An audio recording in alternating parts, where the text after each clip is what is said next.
రామాయణ యుద్ధం ముగిసిన తర్వాత హనుమంతుడు హిమాలయాలకు వెళ్లి అక్కడ ఒక పర్వతంపై నివసించడం ప్రారంభించాడు.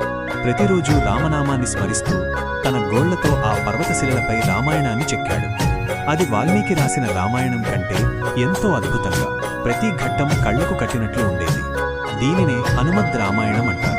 కొన్నాళ్ల తర్వాత వాల్మీకి మహర్షి తను రాసిన రామాయణాన్ని హనుమంతుడికి చూపించి ఆశీర్వాదం తీసుకోవాలని అక్కడికి వచ్చాడు.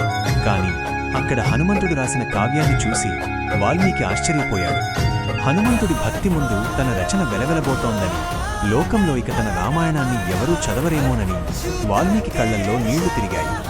వాల్మీకి బాధను గమనించిన హనుమంతుడు ఏమాత్రం ఆలోచించలేదు. మహర్షి, నాకు కావాల్సింది నా రాముడి నామం, లోకంలో కీర్తి ప్రతిష్టలు కాదు అని చెబుతూ ఆ భారీ శిలలను ఒక్కొక్కటిగా పెకలించి సముద్ర గర్భంలో పడేశాడు. తన కీర్తి కంటే ఒక గురువు గౌరవమే గొప్పదని చాటి చెప్పాడు. అందుకే ఇప్పటికీ సముద్ర గర్భంలో ఆ హనుమద్ రామాయణం దాగి ఉందని పురాణాలు చెబుతున్నాయి. నిస్వార్థ భక్తికి, త్యాగానికి హనుమంతుడే అసలైన నిదర్శనం.